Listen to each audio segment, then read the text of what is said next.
लोकसभा के माननीय सदस्यगण, संसदीय अध्ययन तथा प्रशिक्षण ब्यूरो के मानद सलाहकार माननीय रघुनंदन शर्मा जी, लोकसभा के महासचिव श्रीधरन जी, यहाँ पर उपस्थित सभी सांसद, देवियों, सज्जनों,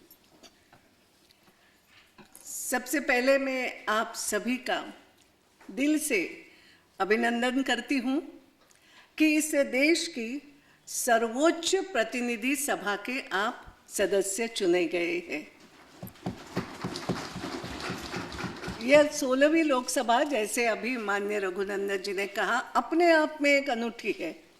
58% नए सदस्य हैं और इसलिए मैं ये मानती हूँ कि संसद भवन में नई ऊर्जा, नए जोश का एक प्रकार से संचार हुआ है नए सदस्यों के साथ। लेकिन यह ऊर्जा समुचित रूप से देशवासियों के कल्याण, देश की एकता, अखंडता को सुदृढ़ करने के लिए लगना चाहिए। यह आप सबकी भी भावना होगी, हम सभी की भी वही भावना है। अभी आप चुनाव की आपाधापी से निकल कर आए हैं। वैसे तो अब थकान भी थोड़ी सी कम हो गई होगी और ये होने के बाद एक विधायी क्षेत्र का आप अब हिस्सा बन गए हो। ये हो सकता है विविध राजनीतिक मतभिन्नताएं हमारी है, प्रतिस्पर्धा होगी, कहीं वैचारिक मेल भी होता है, कई मतभेद भी होते हैं।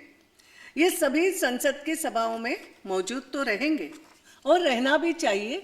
ये प्रजातंत्र में ये सभी कुछ अपेक्षित भी है, लेकिन यह भी जरूरी है कि उनकी अभिव्यक्ति, जो अपने विचार विभिन्न भी हो, तो उसकी अभिव्यक्ति हमारे संविधान निर्माताओं द्वारा जो परिकल्पना की है और 6 से भी ज़्यादा अधिक दशक से जो संसदीय अनुभव के दौरान विकसित जो नियम किए गए हैं, जो प्रक्रियाएं हैं, उन प्रक्रियाओं के अनुसार ही ये सब बातें आपके द्वारा की जाए, ये अपेक्षित है।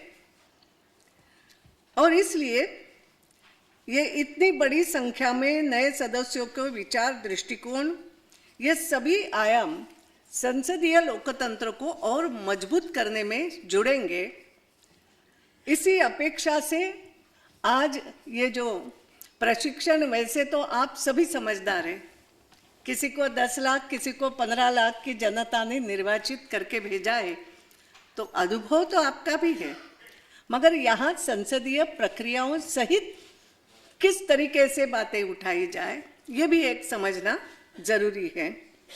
अब शीघ्र ही नए लोकसभा सत्र का प्रारंभ भी हो जाएगा, दूसरा सत्र होगा वो, और इस सत्र के दौरान अनेक महत्वपूर्ण वित्तीय और विधायी कार्य आ जाएंगे। बजट इस सत्र का प्रमुख मुद्दा रहेगा और इस सभी बातों में, इस प्रक्रिया में महत्वपूर्ण योगदान देने के लिए आप सबको एक प्रकार से तैयार रहना है।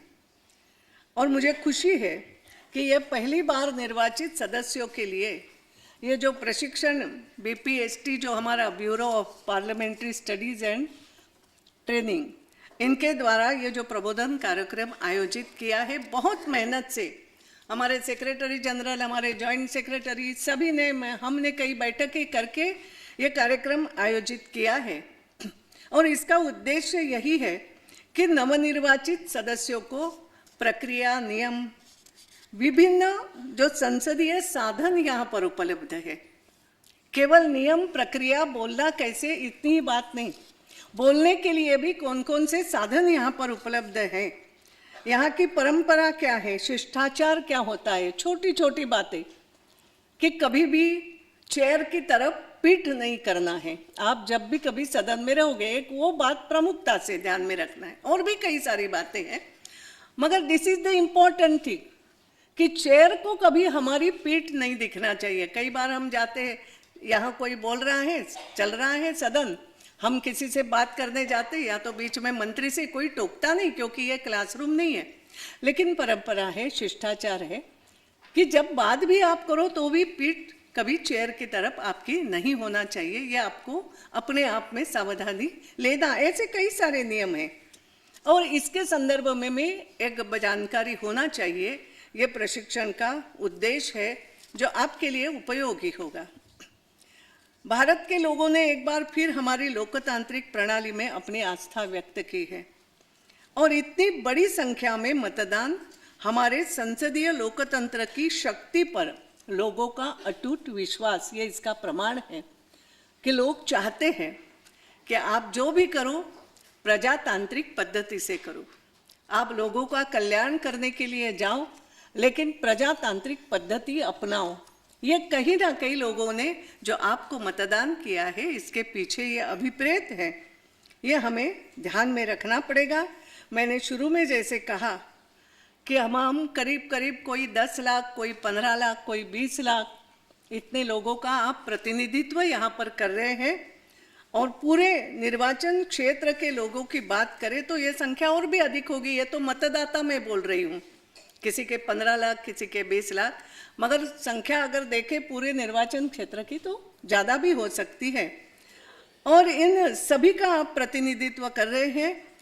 जिन लोगों ने आपको चुना है इनको भी आपसे बहुत सी आशाएं हैं और इसलिए हमें ये नहीं भूलना चाहिए कि चुनाव समाप्त हो जाने के बाद एक संसद सदस्य यह अपेक्षा की जाती है कि वह अपने निर्वाचन क्षेत्र के सभी लोगों का, मैं सभी बोल रही हूँ, केवल जिन्होंने हमें मत दिया है, वोट दिया है, नो, सभी लोगों का ध्यान अब आपको रखना है। यह बात आप लोगों को ध्यान में अब रखना है। अब आप पूरे संसदीय क्षेत्र के प्रतिनिधि, आपका व्यवहार भी उसी के अनुसार।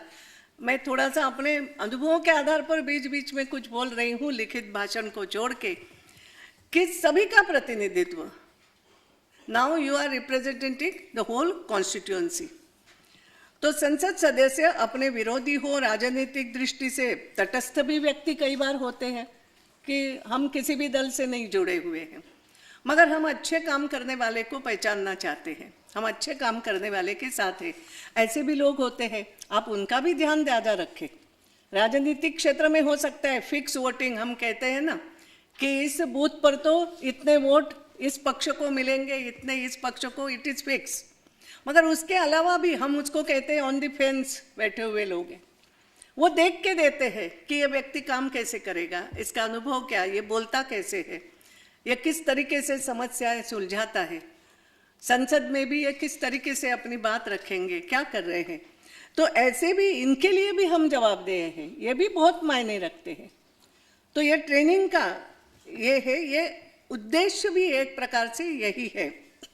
ऐसे भी लोग हैं कि निर्धन वर्ग है, श्रमजीवी है, उनका भी आपको ध्यान रखना है, वो समाज का एक बहुत बड़ा हिस्सा है। लेकिन संसद की जो सफलता है मुख्यतः संसद सदस्यों का कार्य निष्पादन, हाउ यू वर्क, किस तरीके से अपना कार्य करते हो, उनकी निष्ठा, उनकी प्रतिबद्धता और संसदीय संस्था पर उनकी आस्था, संसदीय परंपराओं पर उनकी आस्था, इन सब पर एक सफल संसद सदस्य का निर्भर होता है, उस पर ये सब बातें निर्भर करती है। और इसलिए निर्वाचित सदस्यों को अपनी भूमिका भलीभांति समझना चाहिए, अपनी कर्तव्यों का अत्यंत अच्छे तरीके से, प्रभावी ढंग से वो निर्वहन कर सके और जिन्होंने हमें चुनकर भेजा है उन पर, उनके भावनाओं पर हम खरे उतर सके। ये बात हम ध्यान में रखें। अपने मतदाताओं का हमें प्रतिनिधित्व करना ही है, सभा में उनकी बात तो उठाना ही है, कॉन्स्टिट्यूएंसी की बात हम कहते हैं, कॉन्स्टिट्यूएंसी की समस्या ये तो उठाना ही है। उसके साथ साथ कानून बनाने में विधायिका का भी हमें सहयोग करना है, सहायता करना है।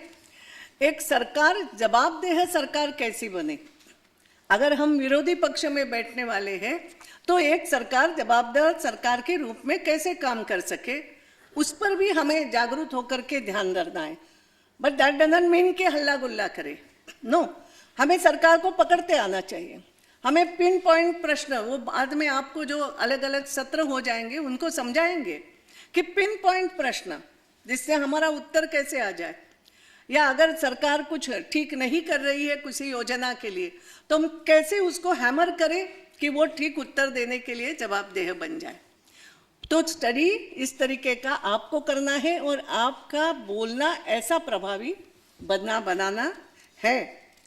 एक सांसद के रूप में ये सब आपकी सफलता इस पर निर्भर करती है कि आप कितनी खूबी से, आपकी प्राथमिकता क्या, पहले थोड़ा सा धीरे धीरे आ जाएगा, तय करो कि व्हाट इज माय प्रायोरिटीज।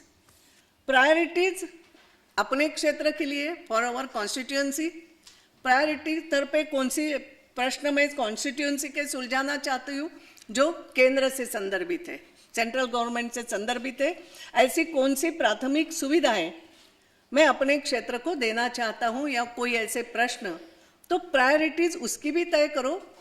एक प्रायोरिटीज और भी आप तय कर सकते हो कि मैं किन विषयों का मैं अभ्यास ज़्यादा, मेरी रुचि क्या है। तो कई बार ऐसे होता है कि संसद में हमारी रुचि महिला विषयों पर है, बच्चों के विषय पर है क्या, या आर्थिक विषयों पर मेरी रुचि है, तो उसकी मैं तैयारी अच्छे से अच्छे कैसे करूं, उस पर प्रश्न। तो कहीं ना कहीं मेरे क्षेत्र के अनुसार भी मेरे विषय हो सकते हैं। यहाँ आने के बाद आप ये एक करो कि प्रायोरिटीज भी अपनी बनाते जाओ। ये मैं थोड़ा बता रही हूँ अपने अनुभव से, और फिर अपनी योजनाएं बनाओ। मैं प्रायोरिटीज जो कहा तो मेरे अनुभव से बताती हूँ कि जैसे मैं शुरू में जब मेरे क्षेत्र से चुनाव जीत करके आई, हमारे यहाँ रेलवे एक समस्या थी, बहुत कम सुविधाएं। तो मैंने रेलवे को अपना एक ये बनाया था टारगेट कि नहीं, मैं तो मेरी रेल सुविधाएं थोड़ी जितनी बने मैं सुधार के रहूँगी। पहले साल 2 साल मैंने वही टारगेट किया था। फिर एक महिला होने के नाते मुझ पर महिलाओं के लिए बोलने की जिम्मेदारी आई, मगर धीरे धीरे मैंने सोचा व्हाई ओनली वुमेन, महिलाओं के प्रश्न तो उठाऊंगी, मगर अब मैं एक सांसद हूँ तो मैं आर्थिक विषय पर भी बोलूँगी, जिद करके कि मैं बजट पर तो बोलूँगी मगर मैं फाइनेंस बिल पर कब बोलना सीखूंगी, मुझे तैयारी करना है।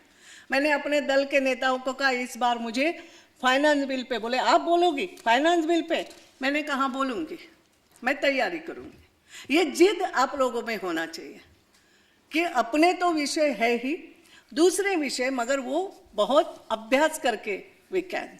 तो मैं आपको ये बता रही हूँ इसलिए आज जो आप एकत्रित है, तो ये सब बातें हमें ध्यान में रखना और अपनी एक बात सुनिश्चित करना कि मुझे किस तरीके से बोलना है, मुझे कौन से विषय की मेरी प्रायोरिटी क्या होना चाहिए, कौन से विषय मुझे अभ्यास करना है ज़्यादा से ज़्यादा, और नियम प्रक्रिया ये सभी समझ करके सुव्यवस्थित ढंग से अगर आप उठाते जाओ प्रश्न, तो मैं आपको बताना चाहूँगी, आप नए सदस्य भी हो, एक मैं बताना चाहूँगी मेडन स्पीच का बड़ा महत्व रहता है।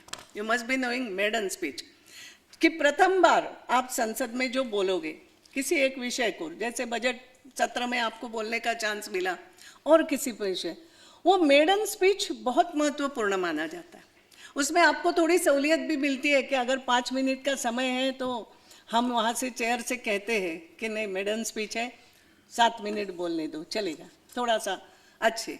मगर वो अगर आपने अत्यंत व्यवस्थित तरीके से करा तो वहीं से जैसे हम बोलते हैं ना, पहले ही दृष्टिपात में पहली ही एंट्री आपकी जोरदार, तो उसको आप महत्व दे दो कि मेडन स्पीच आपका प्रभावी, भले ही वो 5 मिनट मिले हैं आप 4 ही मिनट बोलो, वो भी एक प्रभाव होता है कि दिए हुए समय में कोई ये नहीं देखता आप 5 से 7 मिनट तक बोलते रहो तो आपको टीवी पे दिखा रहे तो मजा आएगा, नो। 5 मिनट के बदले आप 4 मिनट में ही आपकी बात रखो, मगर वो पिन पॉइंट बात अगर आप रखते हो तो मैं वो भी मेरे अनुभव के आधार पर बोल रही हूँ, बहुत प्रभावी जाता है। यस, दिस पर्सन, ये सांसद महिला हो या पुरुष, इनमें कुछ बात है, एक मैसेज जाता है। तो आप वो भी कोशिश करो कि जो समय सीमित है, प्रत्येक पार्टी को एक उनकी संख्या के आधार पर समय दिया जाता है। ये भी आपको अब थोड़ा समझ में आया होगा कि पार्टी की जो संख्या है उसके अनुसार जो भी विषय चर्चा में लिया जाता है, पहले तो तय होता है कि इस विषय पे चर्चा कितने घंटे होगी, 2.5 घंटे होगी, 5 घंटे होगी, ये तय होता है बिजनेस एडवाइजरी कमेटी में। फिर उसके अनुसार पार्टी का समय भी निश्चित होता है अपनी संख्या के आधार पर। तो इसमें जो सीमित समय है, उस सीमित समय में ही अपनी बात हमें प्रभावी तरीके से रखना है। ये बात आप समझ लो। ऐसा नहीं कि बोलने के लिए आपको खड़ा किया तो बोलते ही जाओ, बोलते ही जाओ, फिर जो भी दुनिया भर की बात हो, कोई मतलब नहीं जाएगा उसका। तो उतने समय में, कितना समय मुझे नियत किया गया है, तो उतने ही समय में मैं अपनी बात बोलूं।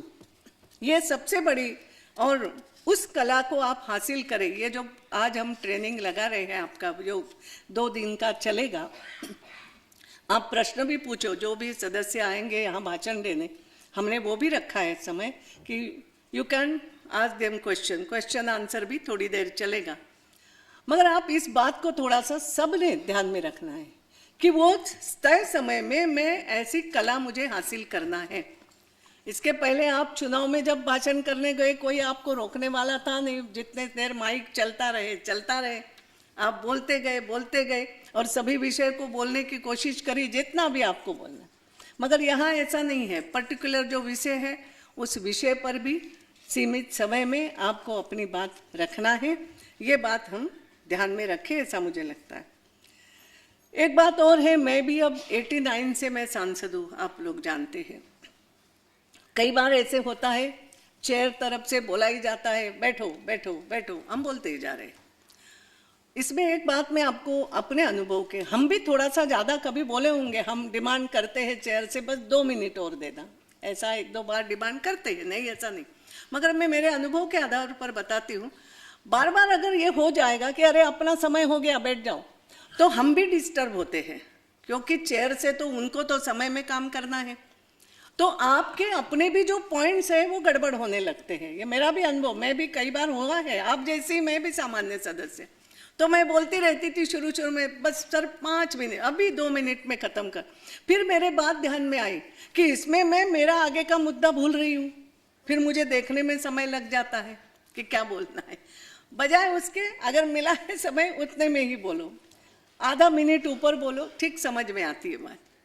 तो ये हम लोगों को करना चाहिए कि बार बार ऐसा नहीं होना कि हमें चेताया जा रहा है, हम बोल ही रहे हैं, फिर सामने के लोग हमारी तरफ हंसी रहे हैं कि देखो अध्यक्ष इनको टोक रहे हैं और ये बोले ही जा रहे हैं। हमारी छवि ऐसी नहीं बनना चाहिए, आप ध्यान में रखो। ये सब छोटी छोटी चीज़ें हैं, मगर ये हमें ध्यान में। दूसरा तो मैंने कहा कि दूरदर्शन से सीधा प्रसारण है, तो उसमें भी ध्यान में आता है, अरे ये क्या है, वो तो टोक रहे हैं, तो ये बोले ही जा रहे हैं, इनको समझता नहीं इतना, क्यों नहीं अपनी बात उतने में पूरी कर पा रहे हैं। ये भी एक मैसेज जाना अच्छा नहीं जाता है। दूसरा, आप क्या करते हो, दूसरे का समय आप कहीं ना कहीं खराब कर रहे हो, कि जो दिया हुआ है, आपके भी पार्टी के दूसरे सदस्य का समय खराब होता है, क्योंकि आपकी पार्टी को तो सीमित समय मिला है। आप अगर ज़्यादा बोल गए तो मेरे ही पार्टी के दूसरे का समय भी मैं खराब कर रहा, फिर उसको और कम समय मिलना है। एक बात तो ये भी है, फिर सामने वाला जो बोलने के लिए खड़ा हो रहा है बार बार, और आप एक बात ध्यान में रखो, फिर ऐसा होता है आप अगर बोलते ही रह गए, बोलते तो चेयर की तरफ से आता है nothing will go on record, फिर क्या रहा अपना, आता है ना, कई बार होता है कि अब रिकॉर्ड पे नहीं। जो विधानसभा में कुछ लोग रहे होंगे पहले, तो उनको भी मालूम है कि अगर ऐसा आया कि हमारी बात रिकॉर्ड पे जाना ही नहीं है, तो हम क्यों बोल रहे हैं, फिर वो रिकॉर्ड का हिस्सा ही नहीं बनना है, तो वो भी कोई अच्छी बात नहीं जाती है। तो आप इसको भी एक थोड़ा सा, और दिए हुए समय में मैं अच्छे तरीके से कैसी मेरी बात रखूं, वो अभ्यास से ही आपको संभव हो सकता है। एक और मैं चाहूँगी कि नए सदस्य ने ये ध्यान में रखना है कि समय के अनुसार हम जितना ज़्यादा समय हम सदन में उपस्थित रहे, not for quorum, I am not saying for quorum, quorum का सवाल नहीं है, हमारा अपने अभ्यास के लिए है कि हम अगर ज़्यादा से ज़्यादा समय हम संसद में बिताते हैं, हम दूसरों की भी बात सुनते हैं। कई अच्छे लोग हैं बोलने वाले, तो उनसे हम सीख सकते हैं। कई सामने वाला गलती कर रहा है, तो दूसरे की गलती से भी हम सीखते ही है ना, कि what he has done wrong, no I should not do that, ये भी आप सीखते हैं। और एक कंटिन्यूअसली थोड़ा जितना हम बैठेंगे सदन में, बहुत कुछ बातें सीखने के लिए मिलती है हमें। एक अभ्यास होता है सदन में बैठने का, भी अभ्यास बहुत आवश्यक है, वो सहन शक्ति जिसको हम बोलते हैं। तो वो इसलिए जितने नए सदस्य मैं चाहूँगी ज़्यादा से ज़्यादा बैठे सदन में, वो बहुत अच्छा रहता है। कब कौन अच्छा स्पीकर बोले आपको नहीं मालूम, यू डोंट नो। तो कई अच्छे स्पीकर भी हैं, हम उनसे समझ सकते हैं, बात को सुन सकते हैं। तो इसके लिए ये थोड़ा सा ये ध्यान में रखें, क्योंकि ये मैंने भी किया है। मैं जितना भी मैं आपको बताना चाहूँगी, मैं ये भाषण के लिए आपको भाषण नहीं दे रही, आई am not, I have done it. कि अगर प्रभावी व्यक्ति, उस समय हमारे समय में इंद्रजीत गुप्ता बहुत अच्छे, तो जैसे ही मालूम पड़ा इंद्रजीत गुप्ता अगर कहीं इधर उधर गए भी हो पानी पीने, तो हम दौड़ के आते थे, ना ना ना इंद्रजीत गुप्ता जी को सुनना है, भले ही वो किसी भी पार्टी के हो, क्योंकि अच्छा बोलते हैं। गीता मुखर्जी बड़े ताकत के साथ बोलती थी, कई ऐसे लोग, बाकी तो लोग और हैं ही, मगर ऐसा अपनी पार्टी का नहीं भी हो तो भी ये अच्छा बोलता है, तो उसका सुनना है हमें। और इसका हमें ये होता है कि हम कैसे बोले तो अच्छा रहेगा। कई बार होता है वक्ता भी कैसे होना। अब सदन में जब हम खड़े रह सकते हैं, तो वो सदन का जो भाषण है, वो भाषण सभा का चौरस्ते का भाषण नहीं है। पहली बात तो ये ध्यान में रखा। वो चौरस्ते पे आप बड़े ऊंचे लंबे हाथ करके बोल सकते हैं, बट सदन में नहीं। सदन की अपनी एक मर्यादा बोलने की, हाथ में कागज रखने की अनुमति भी रहती है, मगर दैट डजंट मीन कि पढ़ते जाओ, उसका भी एक अच्छा इंप्रेशन नहीं। पॉइंट लिख के लाए, वो पॉइंट देखा, उसके अनुसार बोले, वो पॉइंट अलग रख दिया, हो गया ये बात। अब बताएंगे, इसके बाद सुषमा जी भी आपको समझाने आ रही है, वो भी और अच्छे तरीके से आपको बता देगी। और दूसरा ऐसा है कि तैयारी पूरी, किसी विषय पर भी जब बोलना है, उस विषय की ज़रूरत से ज़्यादा भी जानकारी, नहीं तो 5 मिनट तो बोलना है, क्या लगना है, नहीं, ऐसा नहीं, तैयारी पूरी करके आना है। क्योंकि उस तैयारी में होता है, कभी एक पॉइंट आप बोलते समय कुछ बात भूल गए तो दूसरी बात याद आ जाती है, कुछ एक आध छोटा सा उदाहरण उस समय याद आता है, या अगर आप कुछ बोल रहे हो, सामने किसी ने आपको टोका, तो आप उत्तर दे सको तो लगेगा नहीं, इसको बाकी और भी जानकारी है। इसलिए अपना जितना ज़्यादा भाषण का हम ज़्यादा से ज़्यादा तैयारी करें, उतना ज़्यादा अच्छा रहेगा, ऐसा मुझे लगता है। प्रश्नकाल भी हमें अटेंड करना, हमारा प्रश्न लगे या नहीं लगे, प्रश्न डालने की भी आदत बनानी है। उसमें अपने निर्वाचन क्षेत्र का भी प्रश्न डालें, मगर बाकी भी हम जानकारियाँ ले, देश में और कोई समस्याएं होती है। कई बार हम बोलते हैं ना, बच्चों पर कई अत्याचार हो रहे, कई और हो रहा है, कई देश की सीमाओं की जानकारी रखें, तो ये भी विभिन्न इसके प्रश्न। मगर एक बात और ध्यान में, प्रश्न के समय वो भी आपको बताया जाएगा कि प्रश्न डालते समय हम क्या प्रश्न डाल रहे हैं, उस विषय की हमें जानकारी होना चाहिए। ऐसा नहीं, कई यहाँ है लोग आपको प्रश्न तैयार करके देंगे, आपको बड़ा अच्छा लगेगा, वाह मेरे 5 प्रश्न डाले गए, मगर आपको अगर उसकी जानकारी ही नहीं हो, somebody else is preparing for you, कोई हर्ज नहीं, वो भी करे, मगर वो प्रिपेयर करने के बाद आप उनको बोलो, ये प्रश्न क्यों डाला हमने, क्या अर्थ है इसका, क्या जानकारी है, सप्लीमेंट्री अगर मेरा प्रश्न लग भी जाए तो क्या सप्लीमेंट्री हो सकती है, ये पहले से सोच के रखो। तो समझ करके अलग अलग विषय पर हमें ये डालना है, प्रश्न भी डालना है, ये भी पढ़ो। प्रश्नकाल कई बार होता है, प्रश्नकाल में ही हल्ला गुल्ला, इसमें हम दूसरों का भी अधिकार मारते हैं, मेरा खुद का भी अधिकार मर जाता है, क्योंकि प्रश्नकाल जितना पक्ष के लिए, सत्ता पक्ष के लिए आवश्यक, मगर विपक्ष के लिए ज़्यादा आवश्यक। आप सरकार को प्रश्न कर रहे हो किसी काम के लिए, आप सरकार की जवाबदेही की जांच कर रहे हो, तो इसके लिए आपको वो उत्तर चाहिए सरकार से। आपको कई बार सरकार को समझो कटघरे में भी खड़े करना है कुछ मामले में, ये प्रश्नकाल में संभव है, आपको उत्तर लेना है सरकार से। तो पिन पॉइंटेड प्रश्नकाल हो, इस बात पर भी थोड़ा सा हम ध्यान दें तो ज़्यादा अच्छा लगता है मुझे। एक और बात, विशेषाधिकार वगैरह ये सब बातें आपको समझाई जाएगी, जिसमें आपको संसदीय प्रणाली का भी अनुभव आएगा। अनेक विभाग है, अनेक समितियां हैं, स्थायी समितियां हैं। ये जिस भी स्थायी समिति में हम जाएंगे उस विषय का ज़्यादा से ज़्यादा अपना अभ्यास अपने आप होता है। कई बार ऐसा होता है, अरे स्थायी समितियों में क्या गए, साइन करी निकल जाओ, नहीं, बैठना चाहिए, वहाँ भी बहुत सारी बातें समझ में। अगर अब हम आए हैं, मैं आपको बताऊं, ये एक बहुत बड़ा चांस मानो अपने आप को कि देश की बड़ी संसद में आ करके अत्यंत विभिन्न प्रकार के विषय समझने का ये मौका हमें मिला है। अगली बार का वी डोंट नो कि अगली बार हम जीत के आएंगे, जीत के आए ऐसा काम करो ही, मगर ये 5 साल हमारे जीवन के महत्वपूर्ण। हम इतनी विशाल जानकारी एकत्रित कर सकते हैं, हम इतने अनेकानेक बड़े लोगों के भाषण सुन सकते हैं, हम उनके भाषण पढ़ सकते हैं, हम टीवी पे देख सकते हैं, या वैसे भी अब सीडीज मिलती है, यू कैन, वो समझ भी सकते हैं। कई सारे यहाँ पर ऐसे आयाम हैं जिसकी जानकारी अगर होती है तो एक नए नए दालान ज्ञान के हमें खुलते हैं यहाँ पर, और इसलिए इन सभी चीज़ें हम जाने।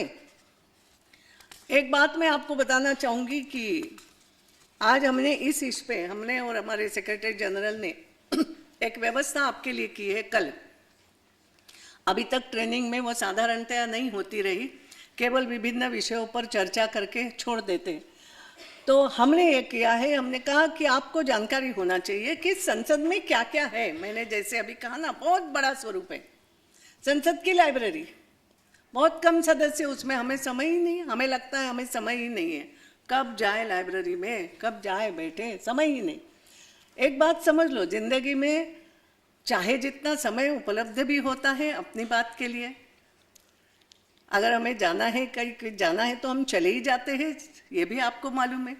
तो इतनी बड़ी लाइब्रेरी, इतने रेफरेंसेस आपको कहीं नहीं मिलना है दोबारा, तो ज़्यादा से ज़्यादा वो लाइब्रेरी भी, मैंने कहा है वो लाइब्रेरी भी देखने आप जाओ। कल वो आयोजित की है, एक प्रकार से पूरे संसद के दोनों तीनों भवनों की टूर आयोजित की है आपके लिए, 2-3 ग्रुप में आप जाओगे तो उसमें लाइब्रेरी यहाँ पर कैसी है, टेबल ऑफिस आपकी क्या क्या मदद कर सकता है, प्रश्न कुछ ना हो तो प्रश्न वाले डेस्क कौन सा, क्या वहाँ पर किस तरीके से होता है, ये आपको मालूम पड़ेगा। आपको कोई प्राइवेट मेंबर बिल डालना हो, यहाँ वो भी डिपार्टमेंट है, आपकी मदद करते हैं, विषय आपको तय करना, फिर उसमें वो मदद करते हैं, वो कैसी मदद आपकी होगी। बहुत सारे ऐसे आयाम है, कैंटीन भी अलग अलग है, वो मालूम पड़े, सभी प्रकार से एक संसदीय प्रथाओं को भी समझने का, आपको सुविधाएं क्या है, चाहे बैंक से लेकर के आपके टीएडीए को लेकर के फॉर्म कैसे भरना, कहाँ सुविधा है क्या, एक हर चीज़ का कल हमने एक तय किया है। तो एक निवेदन आपको ये भी है कि जल्दी जाने की मत सोचो। आज जैसे बड़ी संख्या में आप सब लोग उपस्थित हैं, वैसे कल भी रहे, और कल वो जो आयोजन किया कि एक एक कमरा आपको समझाएंगे, ये हमने इस बार किया है बैठ के, और हमारे सेक्रेटरी ने भी बहुत मेहनत करी है, तय किया है कि यहाँ पर क्या क्या सुविधाएं हैं। तो एक, क्योंकि मैं बताऊँ, मैं जब पहली बार चुन करके आई, 6 महीने लगे मुझे यहाँ के दरवाजे समझने में कि कौन से दरवाजे से प्रवेश करूँ तो कहाँ निकल जाती हूँ। आपको भी अनुभव होता आया होगा ऐसा कि समझ में ही नहीं आता है, और उसके बाद समझ लेना थी बाकी सारी बातें। हालांकि उस समय वो एक ही बिल्डिंग थी हमारी, जब 89 में, तो भी मालूम करने में मुझे 6 महीने लगे। अब तो 3-3 बिल्डिंगें हैं आपको समझने के लिए, एक वो लाइब्रेरी की बिल्डिंग है, एक ये अनेक्स बिल्डिंग है, एक मेन बिल्डिंग है। तो इसके लिए कल वो टूर जैसा ही रखा है कि एक बार, हालांकि एक बार में बहुत कुछ ध्यान में आएगा नहीं, मगर आपको इतना अंदाज आएगा कि हमारे लिए क्या सुविधाएं उपलब्ध हैं। ज़्यादा से ज़्यादा सुविधाएं संसद सदस्यों के लिए यहाँ पर उपलब्ध है, और उनको मैं चाहूँगी कि आप उस सब का फ़ायदा उठाएं, सबको समझें। जितने प्रश्न पूछना हो बिल्कुल पूछो, जो आपके साथ अधिकारी जाएगा उसको पूछो, क्योंकि ये भी समझना आवश्यक है। एक बात आपको बताऊँ, आपको अब मकान मिलेंगे, मुझे मालूम है अभी नहीं मिले हैं मगर मिलेंगे, उसमें फर्नीचर आपको आएगा, उस फर्नीचर का हिसाब रखना, बहुत छोटी छोटी बातें हैं मगर आपको भी हिसाब रखना है। क्योंकि नहीं तो जब हम छोड़ते हैं दूसरे चुनाव के समय तो लंबा चौड़ा बिल आता है। तो कई छोटी बातें, ये आपको कहाँ से जानकारी मिलेगी वो भी मालूम पड़ेगा। कई बार होता है इलेक्ट्रिसिटी फ्री है, कुछ पॉइंट तक फ्री है, पानी फ्री है, ये सब बताएंगे, वो उसकी भी यहाँ सुविधाएं हैं, मेडिकल सुविधाएं हैं, सभी कुछ है, मगर हमें उसका मालूम होना चाहिए कि किस तरीके से उसको क्या करना है। कुछ समस्या आ गई तो कहाँ जाके समझना है। हम तो शुरू में जब हो गए ना टेलीफोन कॉल फ्री, तो मेरे जैसा व्यक्ति तो बीच में आकर के पूछ के जाता था, भैया अभी है ना, फोन लगा